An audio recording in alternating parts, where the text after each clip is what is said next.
Welcome to C2CEO on Air. We are so excited today to have Christine Duffy, who's the president of Carnival Cruise Line, and Dave Johnson, who is the founder, CEO, now chairman, executive chairman of Aimbridge Hospitality. Welcome to all of you too. All of us. And the audience. There's people are joining us as we're getting started, which welcome to everyone. So happy that you could join Dave and Christine and myself for our interview. And what we do, if you've never been on a C2CEO interview before, which by the way, Dave Johnson was I think it was about 4 or 5 years ago when we started. He was my first guest. So we can call this an anniversary, especially with his promotion. We interview accomplished leaders who inspire our podcast listeners. When you share your stories of overcoming obstacles, you empower us, the audience, and when you inspire us to persevere with confidence and to achieve our goals. So thank you very much. So what you say matters. And we did research this year with 200 leaders around the country, 200 women leaders in particular. And one of the things that they shared with us is that relationship building and crisis communications were two of the biggest skills that they fall back on, or that they utilize in their careers to make them the successes that they are, which I thought was very interesting. And if people have questions after the webinar, we're going to also ask some questions during the webinar, but they can go to cinderellaceo.com/discovery/, and there they'll find the link to the podcast, C2CEO on Air, as well as the research. So with that, we'll get started, and welcome Dave and Christine. I know you're busy people, so thank you. Happy to be here, Cary. So I'm going to start with some questions that I don't think they're very tough questions, but in this atmosphere, everything is tough. You know, we're in an industry that is getting hit on all sides, and in the middle, you know, it's like it's being sucker punched in the world of the pandemic, which we're in. But we thought we would talk about the celebration, some good news with one in particular is, and we talked about this before we began recording the webinar, is that Christine Duffy has been named to the board of directors of Aimbridge Hospitality. Congratulations, Christine. Thank And in the first duty, I guess, was to promote Dave, which you've done today. So I thought that was a really nice thing. And so we'll talk about that. And I wanted to throw out, I said I would do this, a few statistics that there's an organization called 2020 Women on Boards that C2CEO has been part of and affiliated with. And it looks like women hold 22.6% of board seats now, so almost 23% of board seats in the Russell 3000, and according to the Russell 3000 index. And this is where the nation's largest publicly traded companies are registered, I guess. And women are achieving the fastest rate of growth in terms of becoming board of directors, with women who are Black, Asian, or Pacific Islander gaining the most Fortune 500 seats. However, women of color are still holding the fewest seats on Fortune 500 companies. But the Russell 3000 index includes companies like Microsoft, Amazon, Berkshire Hathaway, Facebook, Amazon, we all know, and Johnson & Johnson. So I wanted to just start by saying, you know, congratulations, of course, but Dave, how did it come about that you thought, hey, this is the right time to bring on Christine to the board? You know, we talked, and I did my last recap about 18 months ago. So when Advent came in, and you do a deal with, private equity firm, your board is going to primarily consist of the PE firm, you know, their non-comp directors. We had one independent director, Glenn Murphy. He's also the chairman of Lululemon, sharp guy, but we had talked about it and everybody had some ideas. And we really had nobody on our board at the time that I considered Christine. I put Christine in touch with Glenn. I knew he would love her. But I think what's great about Christine is obviously we got more diversity on our board, but nobody at Advent or Glenn has really any history in the travel industry.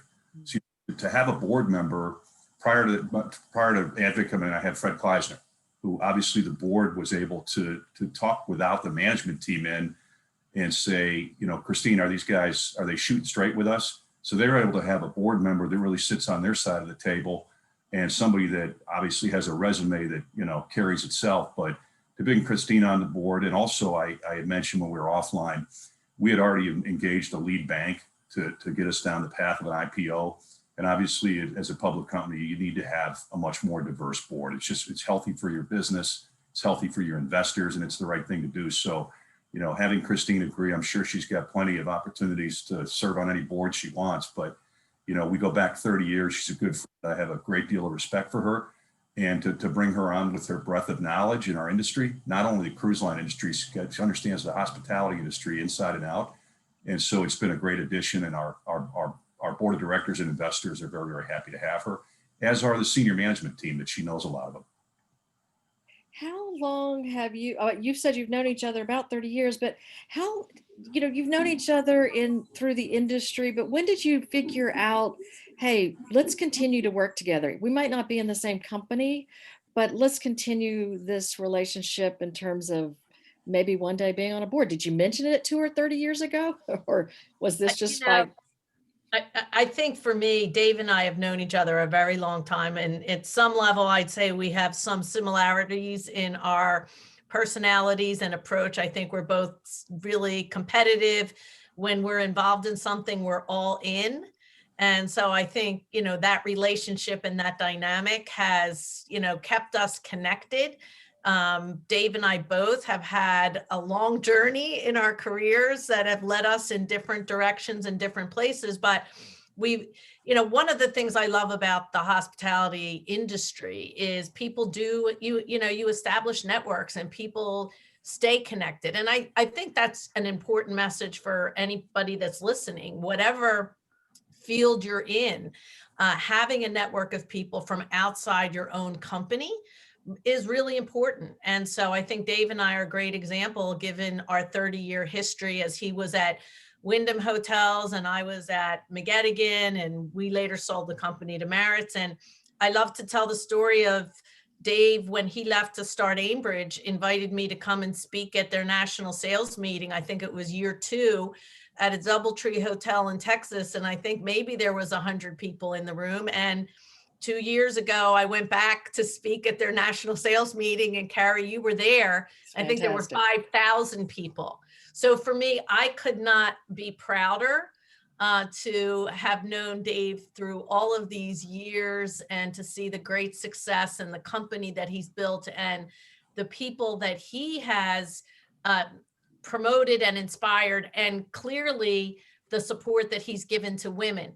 I will say it also helps that Dave has 3 daughters. And I have found in my journey, men with daughters sometimes really do have a very different way of looking at things. So Dave's been a great supporter of mine, and I'm very proud to be on his board. So well said. And I don't know if you were on the call prior to this, if you'd logged on yet, but Dave said you were the highest rated speaker that Aimbridge has ever had in terms of sending out the questionnaire afterwards. Everybody rated you the very highest after all those years of national sales meetings. And I think that's an interesting thing, because he actually then let his people meet you and kind of make the decision too, that wouldn't this person make a great board member? That to me is part of what Dave has also kind of always taught us is, and I've known Dave a long time, and I wouldn't have a book without Dave, wouldn't have this podcast without Dave. But one of the things that he said to me way back when, I think when we were doing MPI together, Christine, was it was so important to me to hear this, like, get the work, make your relationships count before you get into the meeting. You make sure you talk to people who are going to be sitting around that board table about what you think needs to be talked about and get them to buy in or find out where the hot spots will be. Dave, you want to talk a little bit about that? Do you still believe that? Absolutely. I mean, I'm on my third public company board, and it's interesting. I've had the great opportunity. I was on Gaylord Entertainment's board. Bob Rowling put me on that probably 15 years ago. I served 5 years on the board until they converted to a REIT. Then I went on Strategic Hotels and Resorts. It was a public REIT in the hospitality space, and amazing assets like Montage and Four Seasons and Ritz-Carlton's. And then recently, when Hilton Grand Vacations was spun out of Hilton, along with the real estate, I went on HGV. Chris Nassetta is a good friend and asked me to serve. But to your point on so a couple of my hot points are in sitting on any type of board is you need to be an informed and a prepared board member. And I always assume that everybody's read the board book prior to the meeting.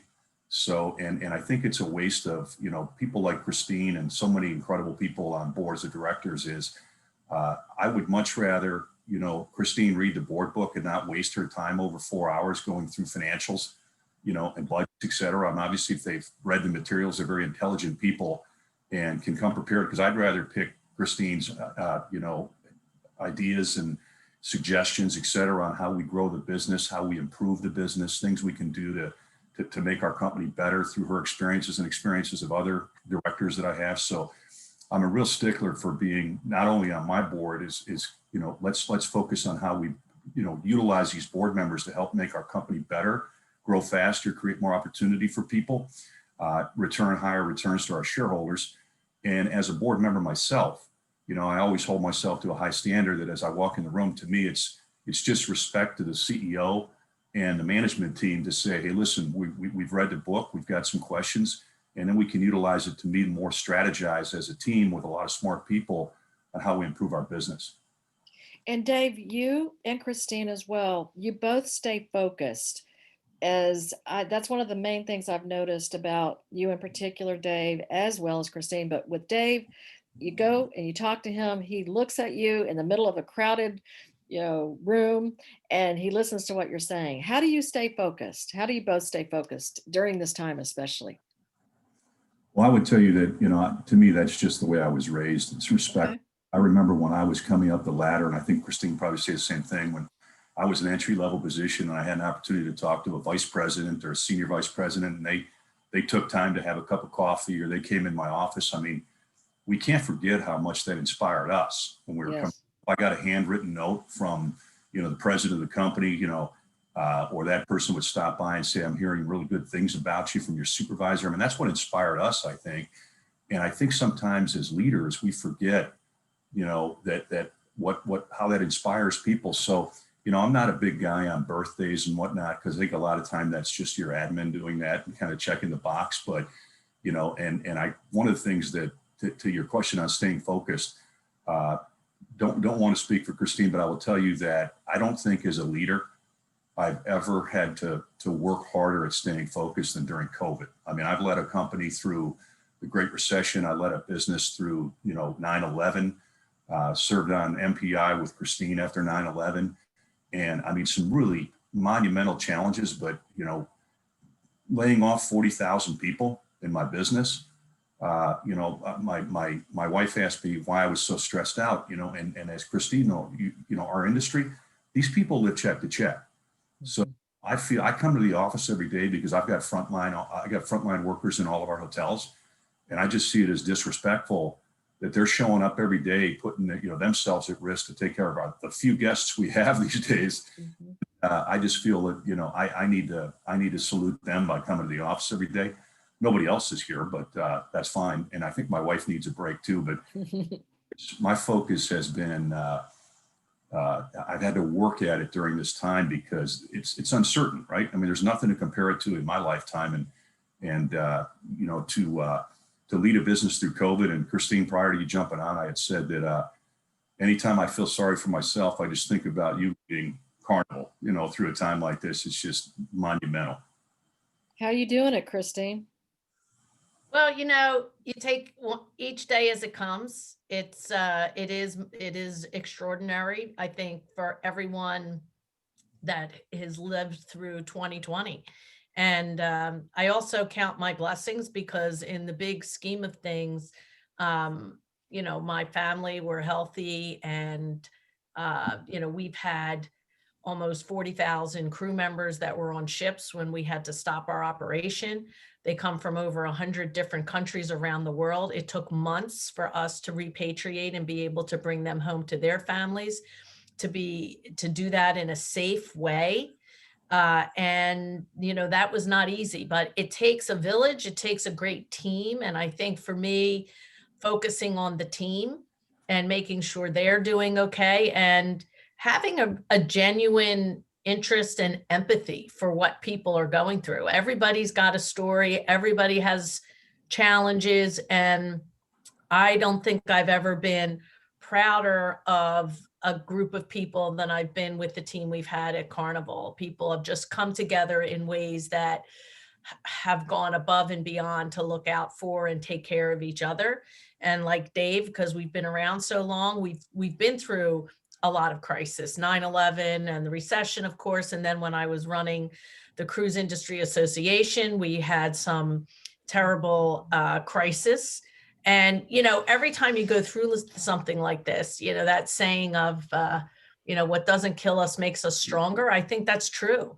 And you learn something every day that you'll carry with you. And you hope that for everybody that has been through their own challenges this year, that we will come out of this stronger. And for an industry that's probably, I can't think of a business that's been hit harder than the cruise industry, and then travel and hospitality more broadly. The silver lining, I think, for all of us and the ability to stay focused has been the demand we know is on the other side of this. There is so much pent-up demand. We've talked about since 2008, the shift in society and our culture for people wanting more experience over material things. And I think 2020 has taken away the experiences that people in some ways may take for granted, and travel is what people want to do again. So we are focusing all of our attention, I'll say, as part of the Aimbridge board, as part of Herschend Entertainment, and as part of Carnival, on being ready and being prepared when we get to the other side of this and we can bring people back. It won't look exactly the same. There'll be a new norm, but this idea of people traveling, our business is not, there may be businesses that are disrupted completely that won't come back after this, but travel and hospitality isn't one of those. And I think that's what keeps me going, keeps me focused, and what keeps us so confident and positive about the future.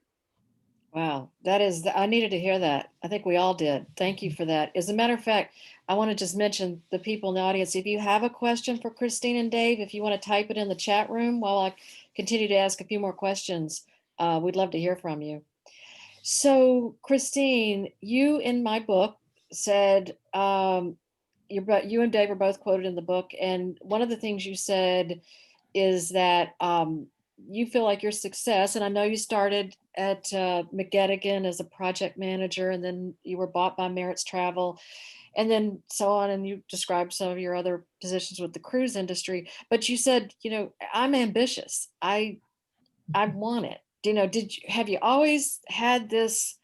It's kind of like I take it for granted that Dave is ambitious because it's okay for guys, but we're still hearing like, okay, can women be ambitious and achieve what they want to achieve in a way that still feels like, okay, we're still, true to ourselves?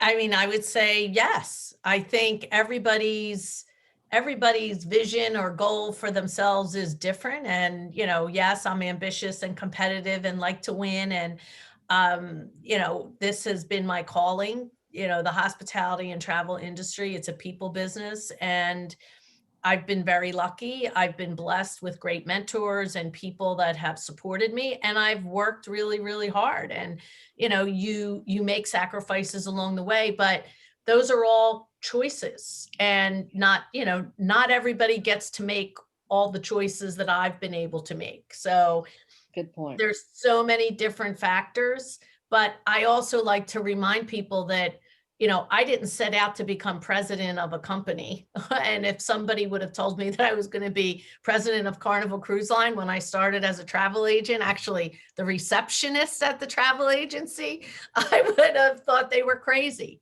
So I think my story resonates with people because it is unusual for somebody with my sort of background and history to find themselves in this role. The opportunity to be on Dave's board with these private equity guys is great.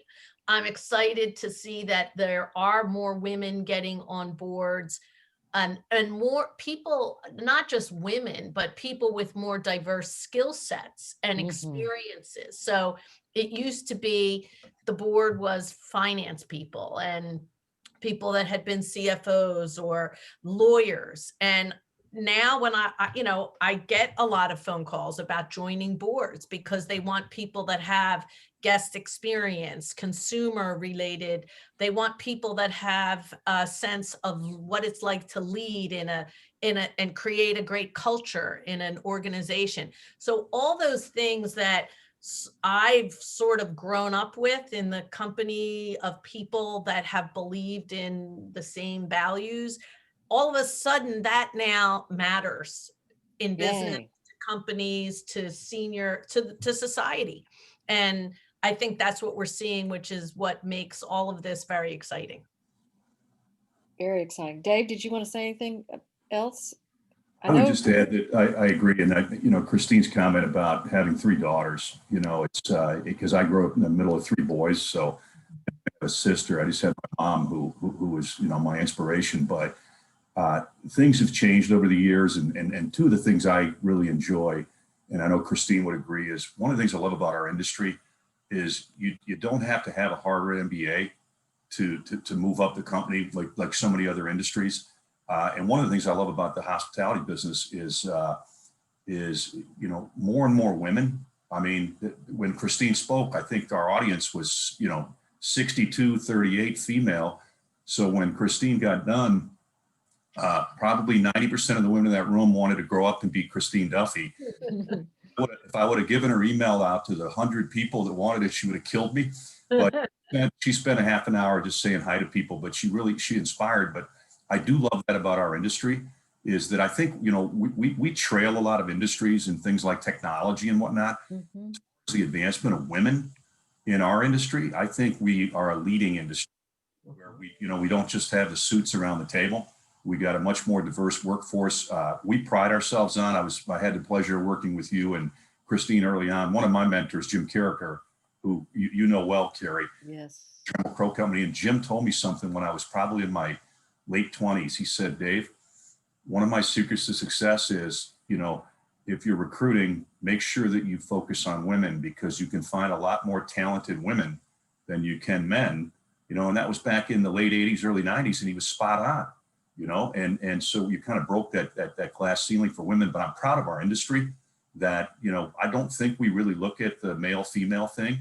However, do we need more female CEOs in our industry? Absolutely. And C-level executives, but we continue to do better each and every year. And then also in the boardroom, I agree with what Christine said. It used to be in the C-suite in hospitality, you had the token HR person that typically was female, and you had one person on your board just to check that box. And boards, as you mentioned, Cary, earlier, are changing dramatically. And I'm proud of the fact that I've got a CFO who's female. I've got my CHRO who's female. I've got my EVP of capital markets who's female. And I can't tell every single year when we have, equally as many women on stage speaking to our entire leadership of our company, how many young women in their 20s say it's really inspiring to work for a company where I can say, wow, that there's just as many women at the top as there are men. And I'm very proud of that. We don't go out of our way to say we're only going to hire women, but, we do take it very seriously that we want to lead, because I think it attracts so many females to our company as well from a recruiting tool. And as we go to the schools out there, more and more we're hearing that. It's gotten across that, this company really, really is important. It's important to them to develop women in senior level leadership positions. You know, it's exciting, and there's a lot of talent there. So much. And you have W Lead at Aimbridge, and Carnival has aspiring women, both internal programs for women to really develop themselves professionally and to network. And, you know, that we can't take for granted when we come back.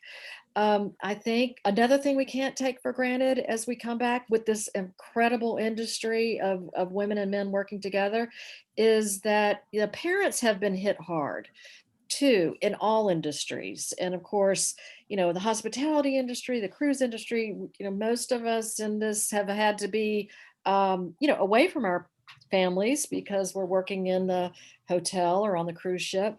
So maybe there's an opportunity. I don't know how much you all have had a chance to think about this, but how technology will help everyone all around. But in particular, parents are being able to spend more time with their kids at home, unfortunately, because of the pandemic. But there might be an opportunity somewhat to get people to utilize technology more so that people can work from home 1 day a week or 2 days a week if they need to, something like that. I don't know. Have you thought about that or thinking about that? You know, Cary, back after 2008, when President Obama at the time said people shouldn't be taking trips to Las Vegas, and we had the whole, you know, we weren't asking for a bailout, but the travel industry got hit very hard. The kerfuffle. We started to focus on, okay, we're going to run all these virtual meetings, and there was gotomeetings.com, and it never really took off. Interesting. This pandemic has clearly, with very little preparation, everybody has been able to figure out, which again is an amazing thing to see, how to still connect, be productive without having to commute into an office every day. Now, I still think the value of face-to-face is critical, and I think that will come back, but I think it will be different. I mean, people are looking for more balance and flexibility, and it's not just women. I think men that are having children at, you know, this next generation, yes, you know, they're expecting to also be able to spend time at home. We all travel a lot for business. So if people can get their job done and they don't have to come in the office and spend an hour commuting each way, I think we've seen you can work from anywhere, and people have to be responsible, and we have to be smart about how we do that. But I think that has certainly been enabled by technology. On the other hand, to go back to your point about focus, you know, having a focus on people and being in person, I do think makes a difference than when people are not looking at each other, people are on their phones. And so, you know, this balance of how does technology enable us without taking away the human factor? Because I know Dave and I both believe that part of our success is the relationships that we've built. Yes. And you really can't build, it's hard. I'm not convinced you can build real relationships by looking at this.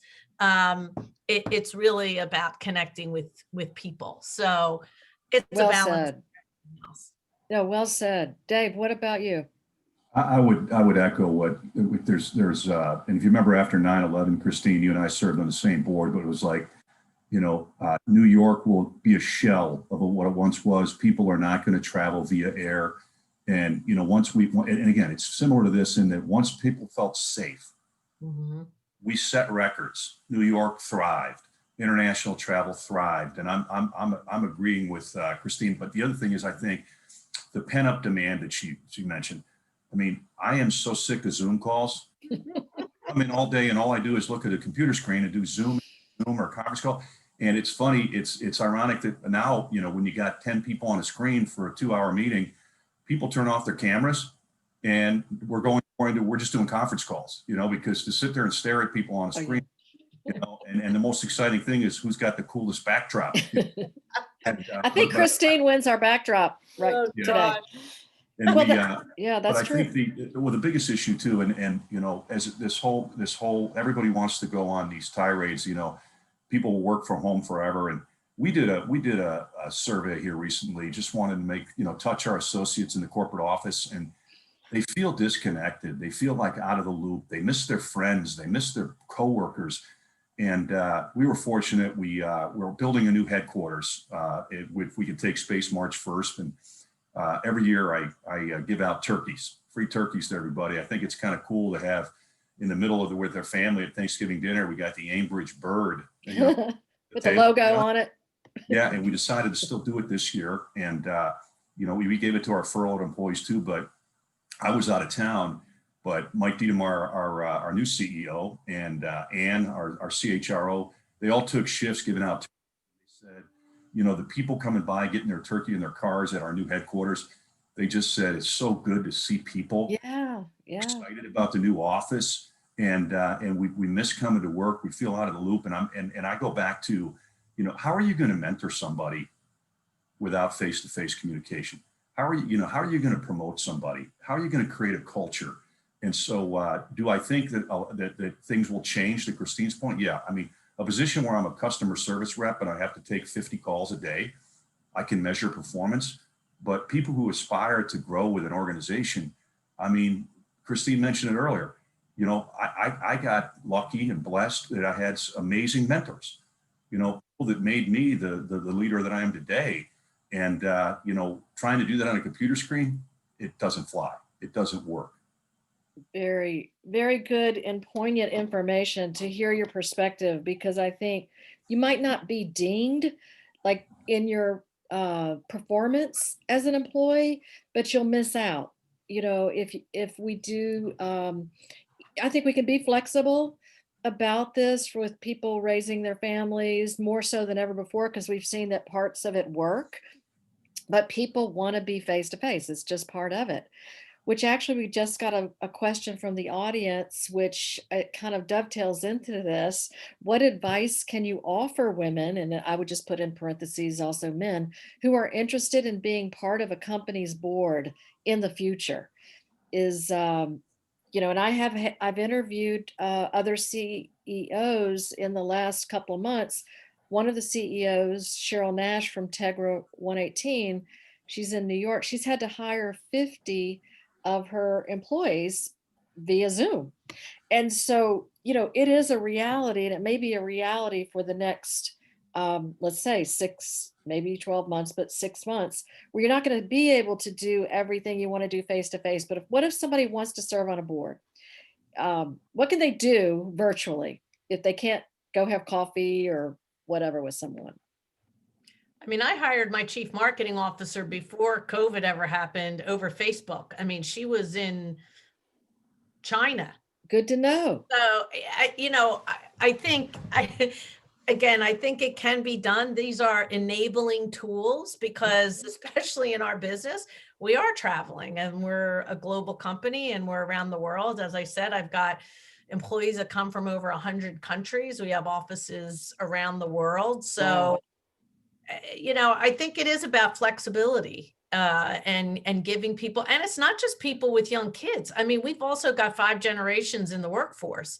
There are people who are responsible for taking care of, an elderly parent or somebody that might need care at home for a period of time. I think, in the world and in corporations today, it is about providing a level of flexibility and care that goes beyond just the bottom line as the only thing people focus on. I think a lot of this change has come over time, but it is really positive. And I think, we've talked a lot about women, but same with the focus, I think, on diversity and not thinking or talking about diversity as a transactional, like, check the box. Check the box. How many people do I have? And do we need to pass a law that there's this many women on a board? I think it is more, how do we really transform corporate culture to better integrate with society and the needs of people? And that's what I think inspires people and motivates them to work that much harder for companies where they feel that they're part of something bigger than themselves. Yes, very much so. So that is back to, I think, the employees or the upper leadership echelon, if the barriers are removed, and I feel like that's something that's happened in the COVID pandemic. There are barriers that have been removed, even though there have been barriers set up where you can't meet in person. But maybe the boardroom doors would have been closed, to people. Well, the Zoom calls have opened them up to people that might not otherwise have access to the upper leadership of a company. And two questions, just I know because we're going to have to wrap up soon, but somebody is someone's interviewing. There's more women have been laid off during the pandemic than were in the Great Recession, men too, parents especially, but they're going to be interviewing again. And probably as we come back, they're going to be interviewing on Zoom. Is there any advice for whether you're trying to get a board position or you're trying to get your next position? Is there any advice you would give us?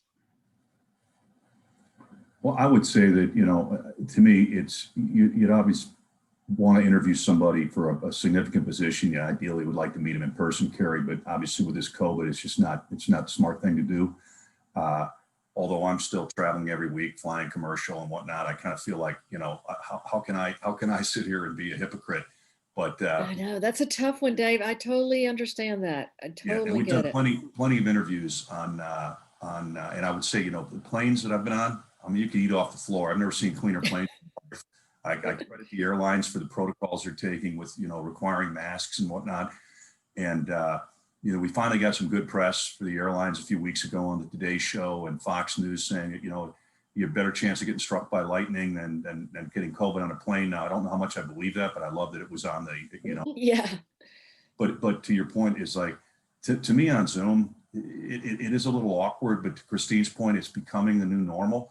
But I honestly believe that if you poll the majority of people out there, if they felt safe, would they rather meet in person or would they rather meet over Zoom? And like Christine said, I remember when video conferencing first was announced, we were like, oh my God, the hotel industry is going to be wrecked forever. And as Christine said earlier, there's nothing that will ever, replace, in my mind, in my lifetime, face-to-face communication, human interaction. I mean, we're human beings, and I'm a type A on steroids. This is driving me nuts. And you're not alone. You're It's not driving me alone. crazy. I had a Shanghai construction company come in, and we had 10 people from their side come in from LA and New York. We were at our Marriott Quorum down the street about 3 weeks ago. And, that their culture is to be very proper. I had to sit across from the chairman. We socially distanced. Our hotel did an amazing job. And I opened the meeting by saying, you know what? I got up this morning, got dressed in dress clothes, right? Business clothes. And I told my wife, I said, I've never been more excited to go. I know. And I was tickled pink. And then when I said that, they opened the meeting, they all looked at us and said, we felt the same thing. We were so excited to have an in-person meeting. Yeah. Congratulations. That was great. Well, I think the other point though, and it kind of ties to the other question, Cary, is having networks and relationships makes a big difference. I mean, as Dave said, for the Aimbridge board, I met with Glenn Murphy, who is former CEO of Gap, and he's up in Toronto and chairman of a very impressive gentleman.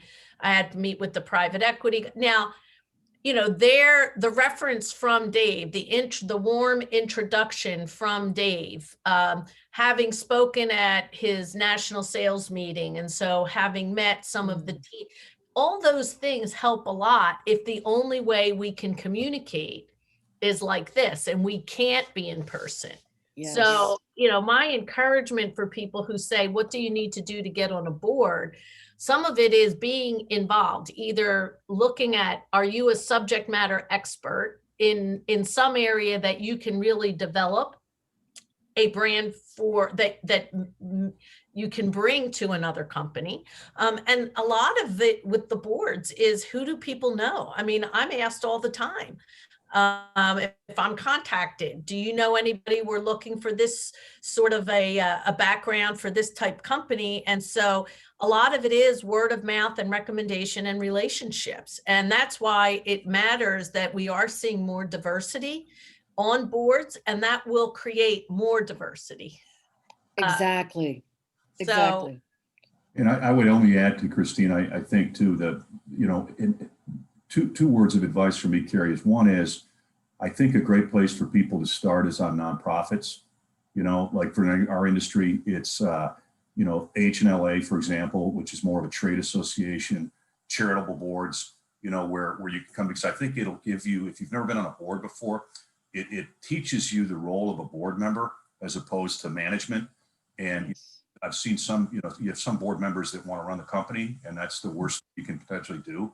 But the reality is it teaches you, and you learn from other board members who maybe, you know, and I totally agree with Christine on networking, you know, networking. And I appreciate her comments on our industry. I mean, my Rolodex, you know, my administrative assistant, Sarah, says, I said, Sarah, do you think I should be on LinkedIn? And she said, Dave, you're LinkedIn enough. You know? Good point. And again, always, you know, reach out, and we're blessed with an industry where, yeah, we're competitors, but, you know, we're still friends, you know, and we still work together. And, you know, I'm rooting for the cruise industry because it drives business into my hotels. I'm rooting for the airlines because we need the airlines. We all feed off one another. I'm rooting for the, you know, for the NBA and the MLB and NFL, because as soon as we have 80,000 people in the seats, we're in good shape. Absolutely. And I'm so glad you brought that up too, that, you know, when you're in a company, we're also competitive.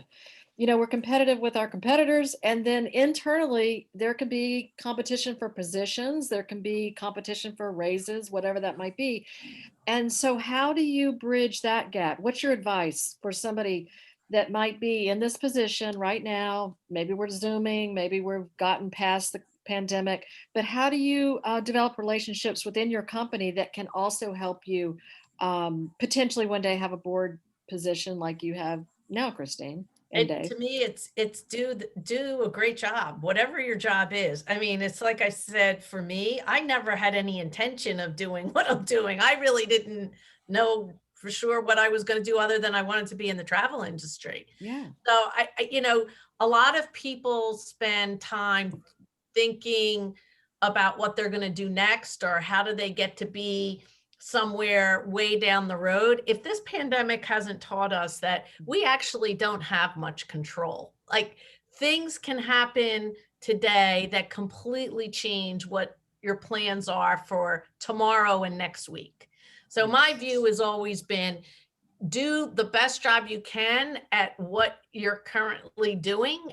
If you love what you do, you build relationships through trust, through doing what you say you're going to do, staying focused, listening to people, and this idea that, you know, it's not just keep your head down and somebody's going to recognize how great you are and tap you on the shoulder. Right. You've also got to get out there and work at a network, but being there for people and staying connected over time. I mean, Dave and I are a great example of, I mean, we have known each other for 30 years, which is crazy when I think about it. And you but started when you were 2, because you're you know, 32 something and like that. 34. I do think networking and relationships and building trust inside the company. And hey, there are times you are going to compete, and you're competing with your friend, but you know, that's life. Yes, and it's fun. It's fun to compete, but it's also fun to be collaborative. And that to me is like when you can really be the most purpose driven and help a company the most. I think you all are being collaborative right now and building Aimbridge bigger, better with Mike Diedemeyer and the team you have. I hope you get to hire everybody back and then some. And Amen. please let's get that happening in our world. I guess we just all need to one day get vaccinated soon. Or I was telling Dave, Christine, that Dr. Lisa Stanford was going to be our guest this Thursday for our next podcast, and she's head of a children's hospital in Ohio, and she just can't do it because they're just slammed. And, everybody right now, it's tough times. But you've got people like yourselves being visionary about what the future will bring. And I believe with personal notes and phone calls and Zoom, things that we can do right now to stay in touch with each other, be on a podcast, whatever it looks like, Facebook, we are benefiting from the technology until we can get back together again. But make a phone call to somebody who you think might need cheering up, or just anybody that you can help be, I don't know, uplifting to, I think is something we can all take and use that. And today is Giving Tuesday, a national a national day of giving. And I know both of your organizations give to major charities. And I guess I'll end on that because I know we have meetings that we have to hop off on at the end of this call, but probably prior to it. But if you want to talk a little bit about the charities you support. I'll go first. I'll go first, if you don't mind. I got that hard stop.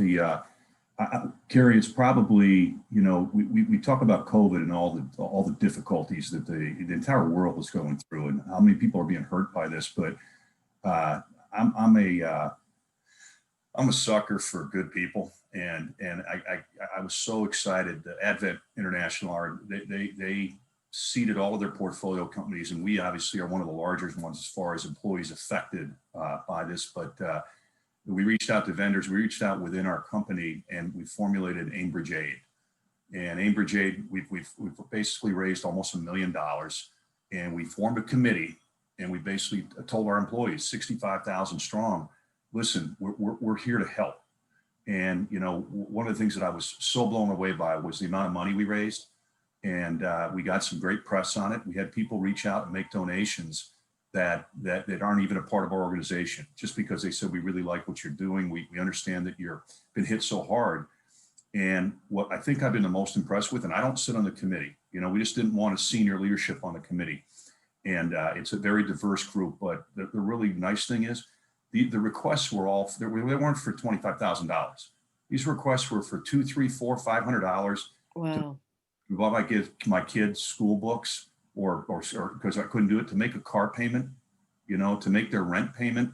One gal, we've got so many great testimonials that bring tears to your eyes, but tears of joy is, I had to put off an operation for my husband, and with $1,000, he's able to get it. It was an operation that he needed. And so to kind of see that spirit of giving, I own a couple of steakhouses here in Dallas. And one of the things that blew me away is in talking to my partners, people would come in and one guy came in and said to Bob at Bob's on Lemon, here's $5,000, run it on my card. And Bob said, what for? He says, I don't know, we'll figure it out later. Take care of your employees. Nice. People giving 50, 60, 70% to these servers that have been out of work. And the servers would tell you, so it just kind of shows you, the human spirit, right? In a very difficult time, there's a lot of people doing really great things. Absolutely. Thank you for sharing that with us. That's a great program you have. Well, thanks for having me on, and I'm sorry I have to drop, Cary. Hope you had a great Thanksgiving. Christine, you as well. I'll be talking to you soon next week. Yep. You'll do a good job at the board meeting, and thanks for all the folks that dialed in. Dave, thank you so much. Christine, can you stick around for a few more minutes? Yeah, I'll have a hard stop at 5, but I do want to talk about our giving at Yes. Carnival Cruise Line. St. Jude is a big, Carnival's a big supporter of St. Jude. I serve on their corporate advisory board with a number of other great companies that do a lot, particularly during this time of year with the Thanksgiving and giving. You've probably seen Marlo Thomas on a number of the morning shows, and the work that they do at St. Jude in Memphis is just really, really amazing. I've had our executive team there for meetings, and people have always been a little bit nervous about going, because they think it's going to be sad, and it's the most hopeful place I've ever been. And so we're very proud at Carnival. We raise money for St. Jude on every single Carnival cruise. We grew for St. Jude dance party. And our crew members, as well as our guests and Carnival, contribute in a big way to St. Jude. We're very, very proud of that relationship. And the other is Operation Homefront, which is an organization that supports military members and their families. And, on every Carnival cruise, we do a military tribute. And I'm particularly proud these days because our son is now a JAG officer in the U.S. Army. Oh my gosh, I didn't know this. We have a lot of military, former military that work at Carnival, particularly from the U.S. Coast Guard and the Navy. Not surprising, we are in the maritime industry. Now, are you captain of the ships? Is that I am not captain. I am not. I didn't know if I thought there was a title of some sort that. No, but we have captains on every ship, and we have chief engineers, and many of our captains were in their own services from their countries, and so they're very proud too of the work we do with Operation Homefront, which is a great organization that helps support military families. Our military tribute is also very moving and emotional to see veterans from going back to World War II and the Korean War, Vietnam, Iraq. And it's just really, really incredible. And, the humanity that does exist. Guy Fieri is a big partner with Carnival Cruise Line. We have a Guy's Burger joint on every cruise, and they're delicious. I love Guy. I've been so proud of Guy and the work that he has done for the restaurant industry and hospitality overall, donating tens of millions of dollars through the foundation that's been created. So, that's what you have to love about our country and people, is there's so much humanity and people willing to give and sacrifice to help others. Absolutely. And you, like Guy and Dave and many people on this call, you're a force of nature that I think we can take also solace in the fact that we do all know each other in this industry, and that you've been such a great role model for us. And thank you for that, because I'm sure it's been tough. It's been tough on everybody, but to feel like, you have the future of a large company that you're head of, and all the employees. We thank you for what you're doing, and we understand it's hard, and we got your back. We think the world of you. Thank you, Cary, and you and I have known each other a long time. Thanks for all your support of women in the industry, and your Cinderella to CEO book, and your Women on the Way program that you launched at Wyndham way back when. So everybody's got a great part to play and contributions to make. So I'm happy to be here, and I'll look forward to when we're cruising again, but we'll be back. I love it. And we'll have fun. We'll continue to have fun. Everybody stay safe and well. And thank you again for your time, Christine. Thank you. Thanks, everybody. Thanks.